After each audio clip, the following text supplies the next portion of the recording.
মাননীয় বিধায়কসকল, প্ৰদেশ কংগ্ৰেছৰ বিষয়ববীয়া, মহিলা কংগ্ৰেছ, যুৱ কংগ্ৰেছ, সেৱা দল, NSY, ছ'চিয়েল মিডিয়া প্ৰমুখ্যে আজি ইয়াত উপস্থিত থকা আমাৰ দলৰ বিভিন্ন পৰ্যায়ৰ নেতা কৰ্মীসকল, সাংবাদিক বন্ধুসকল, পৰম পূজনীয় ৰাইজ,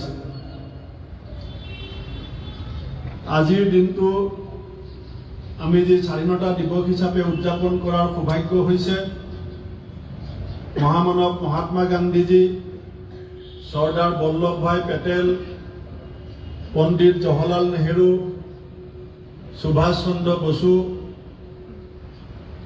মৌলানা আবুল কালাম আজাদ প্ৰমুখ্যে দেশৰ আগশাৰীৰ স্বাধীনতা সংগ্ৰামীসকলৰ যি নেতৃত্ব আছিল, অসমতো গোপীনাথ বৰদলৈ, নবীন চন্দ্ৰ বৰদলৈ, তৰুণৰাম ফুকনকে প্ৰমুখ্য কৰি যি স্বাধীনতা সংগ্ৰামৰ এক তীব্ৰতাই ব্ৰিটিছক আমাৰ দেশ এৰি যাবলৈ বাধ্য কৰিছিল।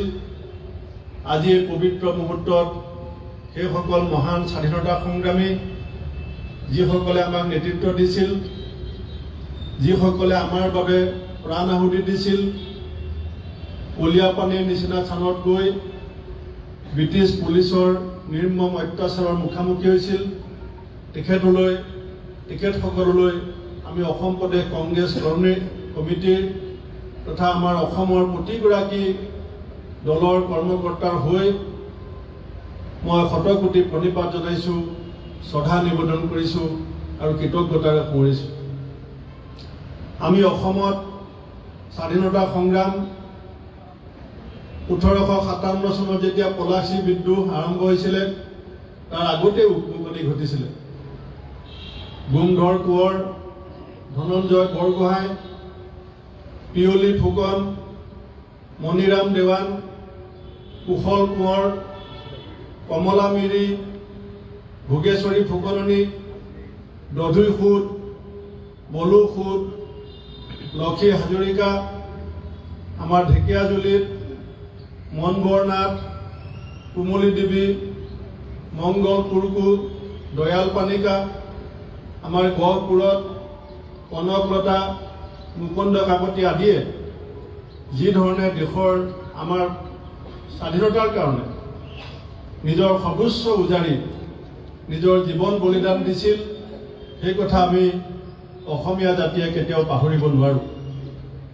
কিন্তু বন্ধুসকল, আমি আজি এনেকুৱা এটা সময়ত আহি উপনীত হৈছোঁ, আমি আচলতে কাৰ বিৰুদ্ধে যুঁজিব লাগে আৰু কাৰ বিৰুদ্ধে যুঁজি আছোঁ আমি হয়তো ধৰিবই পৰা নাই। আজিও আমাৰ জাতিৰ সন্মুখত আমাৰ কাৰণে আটাইতকৈ ডাঙৰ প্ৰত্যাহ্বান হৈছে নিৰক্ষৰতা, সংস্থাপনহীনতা, দৰিদ্ৰতা, বানপানী, কৃত্ৰিম বানপানী, এই সমস্যাবিলাকক আমি ওলাই কৰি আজি আমি অন্য এটা দিশত যি ধৰণে নীতিবিহীন, আদৰ্শবিহীন, মূল্যবোধবিহীন, কেৱল ধন সৰ্বস্ব, ক্ষমতা সৰ্বস্ব ৰাজনীতিক গুৰুত্ব দিছোঁ, সেই পৰিস্থিতিৰ বিৰুদ্ধে আজি অসম প্ৰদেশ কংগ্ৰেছ কমিটিৰ প্ৰতিগৰাকী নেতাকৰ্মীৰ দায়িত্ব আছে যে গান্ধীজীয়ে যি আশা কৰিছিল যে দেশৰ প্ৰত্যেকগৰাকী নাগৰিকৰ সম অধিকাৰ, সম সন্মান, সম বিকাশ, সম ন্যায় আমি প্ৰতিষ্ঠা কৰাৰ দায়িত্ব আমি পালন কৰিব লাগিব। আমাৰ সংবিধানৰ যি directive principle for the state, সংবিধানত বিভিন্ন আইন প্ৰণয়নৰ লগতে directive principle of the state বুলি আমাক যি নিৰ্দেশ দিছে, পুৰুষ মহিলাৰ সম অধিকাৰ, নতুন প্ৰজন্মক সুস্বাস্থ্য আৰু শিক্ষিত কৰা আৰু বয়োজ্যেষ্ঠসকলক সন্মান সহকাৰে জীয়াই থকাৰ সুবিধা দিয়া, এই গোটেই কথাখিনিক আমি আজি সংকল্প ল'ব লাগিব যে আহি থকা সময়ত আমাৰ স্বাধীনতা সংগ্ৰামীসকলৰ আধৰুৱা সপোন আমি সম্পূৰ্ণ কৰিম।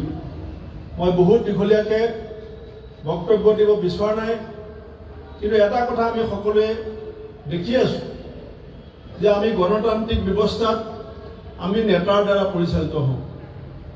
কিন্তু আমাক নেতা কেনেকুৱা লাগিব? আমাৰ শাস্ত্ৰত কৈছে বসুদেৱ কুটুম্বকম। আমাক মহাপুৰুষ শংকৰদেৱে শিকাইছিল যে কিৰাত কছাৰী, খাচী গাৰু মিৰি, যৱন কংক গোৱাল, অসম মুলুক, ৰজত তুৰুক, উবাচ মেলছ চণ্ডাল। সকলো জাতি, ধৰ্ম, বৰ্ণ, সম্প্ৰদায়, উপজাতি, ভাষা ভাষী সকলোকে মিলাই আমাৰ যি অসমীয়াত্ব, সেয়াক আমি এতিয়া যেন কাৰোবাৰ নেতৃত্বত আমি থান বান কৰিবৰ কাৰণে ষড়যন্ত্ৰত লিপ্ত হৈছোঁ। আজি আমাক নেতা লাগিব। আজি আমি ডক্টৰ হেমপ্ৰভা বাইদেউক কিয় মাতিছোঁ?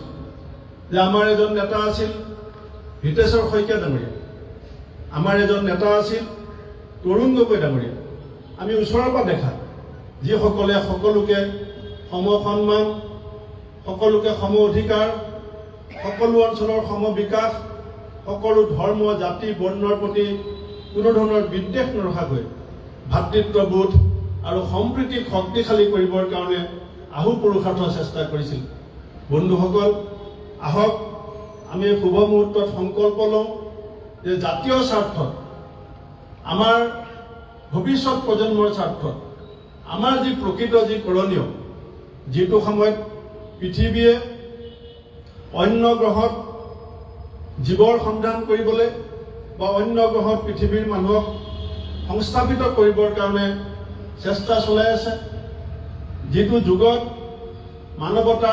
মানৱতাৰ উত্তৰণৰ আটাইতকৈ বেছি বিজ্ঞান প্ৰযুক্তিৰ এটা বিচক্ষণ যুগত আমি বসবাস কৰিছোঁ, সেই যুগটোত আমি মানধাত্তা যুগৰ কৌটিকলীয়া সাম্প্ৰদায়িক মনোভাৱ, বিভাজনকামী মনোভাৱৰ ওপৰলৈ উঠি আমাৰ কেৱল মানৱতাৰ বিকাশ, মানৱতাৰ স্বাৰ্থত উৎসৰ্গিত মনোভাৱেৰে ৰাজনীতিৰ ক্ষেত্ৰখনৰ পৰা সকলোকে সহায় আৰু সেৱা কৰিব পৰা এটা মন লৈ আমি কংগ্ৰেছ দল যে আগবাঢ়ি যাম, এই আশাৰে মই সকলোকে ধন্যবাদ জনাই স্বাধীনতা দিৱসৰ আন্তৰিক শুভকামনা সকলোলৈকে জ্ঞাপন কৰি আৰু স্বাধীনতা সংগ্ৰামী শ্বহীদসকললৈও শ্ৰদ্ধাঞ্জলি জনাই মোৰ চমু বক্তব্য সামৰিছোঁ।